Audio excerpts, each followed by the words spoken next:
Fala pessoal, tudo bem? Professor Vitor Chaves aqui e hoje eu quero trazer um assunto novo aqui no canal. Quero falar sobre Navisworks e planejamento de obras com modelos BIM. Esse assunto faz parte também lá do nosso curso de aperfeiçoamento em BIM na Zigurate. Então quem quer saber mais sobre o nosso curso, clica aqui na descrição, no link que eu deixei aqui sobre as informações do curso. Também tenho gravado aqui outros vídeos no canal em parceria com a Zigurate, compartilhando vídeos com assuntos aí relacionados às disciplinas que vocês vão ter comigo lá no curso de aperfeiçoamento em BIM. Tá bom? Vamos lá então. O que é o Navisworks? Pessoal, é uma ferramenta que tem diferentes funcionalidades, tá? Tanto para a gente fazer os modelos federados, ou seja, a gente reunir modelos BIM de diferentes disciplinas. Tá? Vocês podem ver nesse exemplo aqui que a gente tem o arquitetônico, o estrutural e o hidráulico. Ele pode ser usado também para as análises de compatibilidade, pode ser utilizado aí também para fazer um apoio ao planejamento, a gente realizar análises de sequenciamento construtivo. Você pode até mesmo criar algumas animações aqui dentro para análises de construtibilidade, além de outras funcionalidades, né, relacionadas à revisão de projetos, apresentação também de projetos e de gestão da informação dos modelos BIM. Vocês vão ver que aqui, ó, essa janelinha que chama o Selection Tree no Navisworks, ó, ela é bem interessante. Ela vai organizando aqui, ó, aqui eu estou com 3 modelos IFCs, né?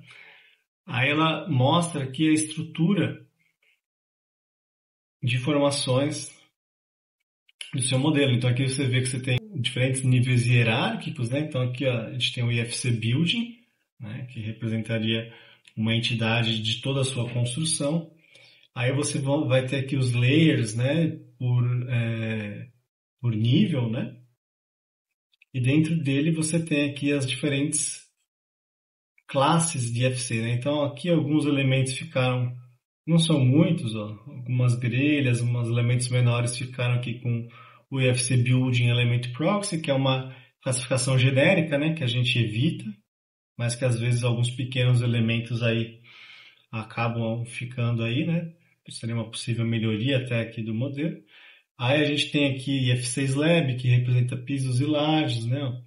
A gente tem aqui o IFC Wall com a parede, né? Aqui, por exemplo, no estrutural, né? Aqui a gente está vendo o arquitetônico, né? E se a gente olha aqui o estrutural, ó, no nível de fundo, a gente vai encontrar aqui as nossas vigas inferiores, ó. Tá vendo? Aí a gente tem pilares, né, as estacas. Então, o Navisworks é um software que tem aí recursos bons, né, bem interessantes para a gente trabalhar com as informações do nosso modelo. No nosso exemplo aqui, pessoal, os modelos IFCs, eles já carregavam, né, já estão carregando aqui dentro dos elementos, por exemplo, eu vou selecionar aqui esse pilar.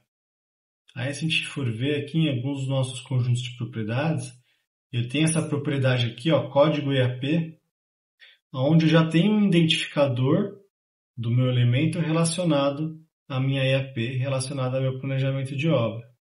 Tá? Se eu pegar esse trecho aqui de tubulação, a gente tem também ele relacionado aqui com essa atividade que representa a montagem de uma das linhas de recalque, tá? Assim como esse outro aqui representa a montagem de uma outra linha de recalque, e assim por diante. O Navisworks ele te traz diferentes recursos, né? Aí para a gente ir manipulando essas informações brutas que estão aqui organizadas no modelo, de acordo aí com a forma como ela foi estruturada no modelo nativo, e no caso aqui posteriormente, quando foi exportado o arquivo IFC, né? Ficando aqui organizado pelas classes IFC. E aí a gente pode trabalhar com as diferentes informações contidas no modelo para organizar aqui os sets, que são os conjuntos de elementos. A gente pode fazer conjuntos manuais no Navisworks, por exemplo, eu posso clicar aqui, estou clicando e segurando o Ctrl aqui para segurar múltiplos elementos, e eu posso vir aqui com o botão direito, ó, e dar um Save Selection e chamar aqui de Cobogós. Esse tipo de janela aí, Cobogó, né? E eu faço aqui manualmente, né, eu vou salvando conjuntos de seleção. Agora vê que o nosso símbolo aqui está diferente desses, tá? Porque eu não fiquei fazendo esse trabalho manual. Eu trabalhei diretamente com as informações que estão contidas nos meus elementos. Então a gente cria filtros de busca com esse recurso aqui Find Items, onde você pode criar regras, né? Você pode criar diferentes tipos de regra. Pode criar regra por nível, classe de elemento, por diâmetro, enfim, né? Dependendo aí do qual tipo de elemento que você está trabalhando. No caso, o nosso modelo aqui, ele foi alimentado com informações da IAP direto nos elementos, tá?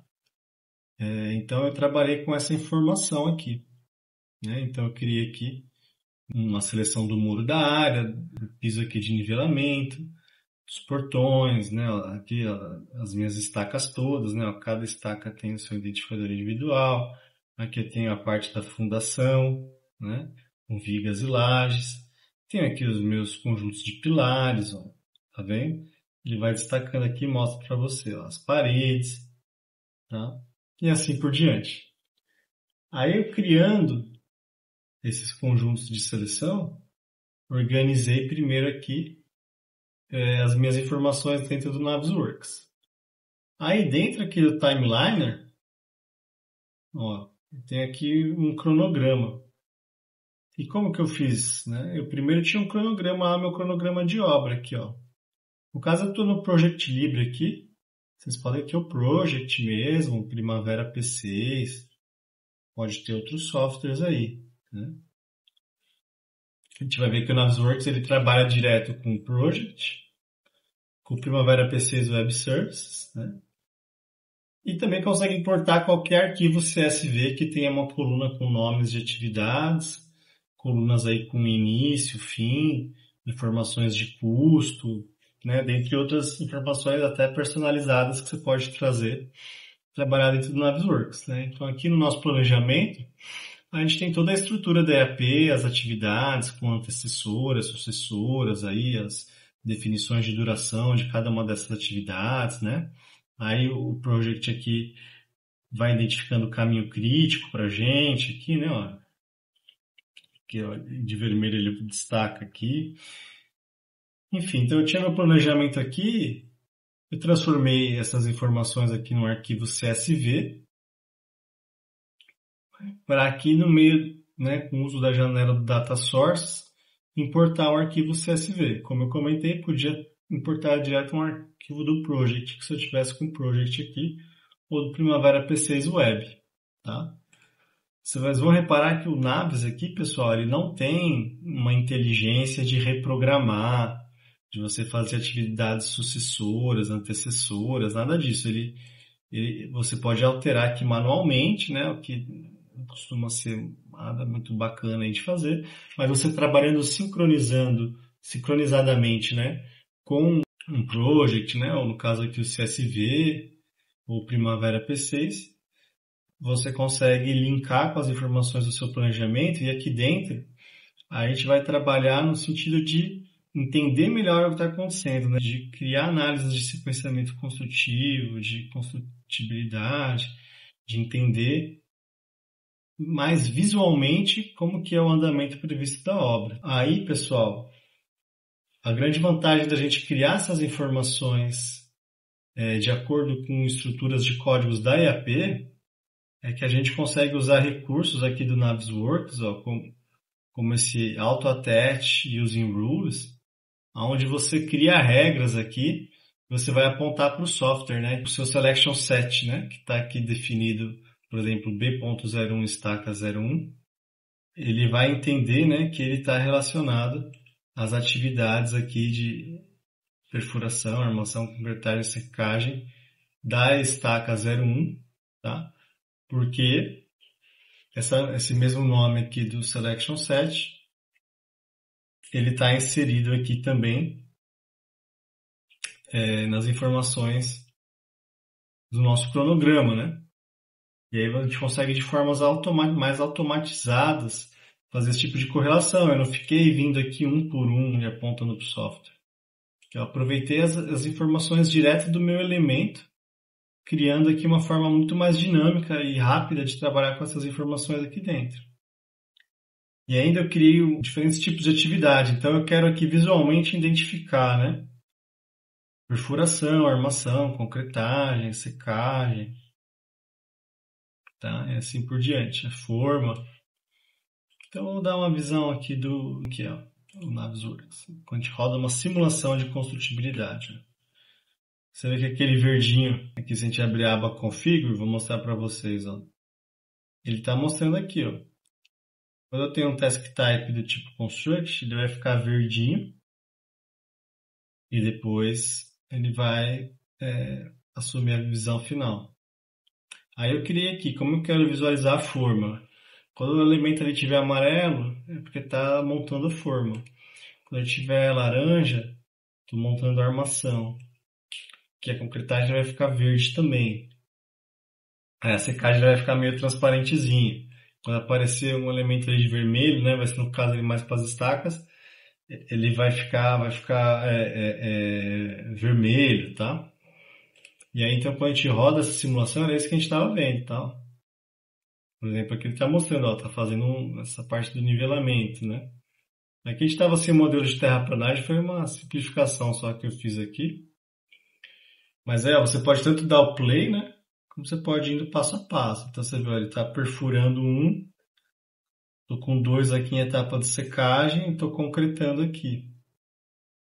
E aí você pode configurar o software aqui para as informações aparecerem aqui na tela e você ir acompanhando, né? Quais são as atividades em curso, como está o andamento aqui dos custos, tá? E assim por diante. Aí aqui, ó, fez as estacas, aí começa a fazer viga, ó. Você vê que ele primeiro faz a forma, né, ó, fica amarelinho. Aí depois está já na armação, concretagem. E aí você vai avaliando o andamento aqui da obra, né? Aí fez isso aqui também, a forma, a armação, concretagem das lajes, aí começa a subir pilar. E aí a gente consegue ter essa representação mais visual do andamento da obra, né? Você vê que aqui, ó, para cada data, você pode ter uma visão do que está acontecendo, né? E, por exemplo, com esses códigos de cores, você pode associar código de cores a equipes também. Eu identifiquei aqui esses tipos de serviço. Você podia criar aí identificadores para diferentes tipos de equipe, né? E assim por diante. Mas bom, pessoal, hoje foi só aqui uma introdução no assunto, tá? Espero que vocês tenham gostado. Quem tiver mais questionamento ou quiser saber mais informações, pode deixar aqui nos comentários. Valeu!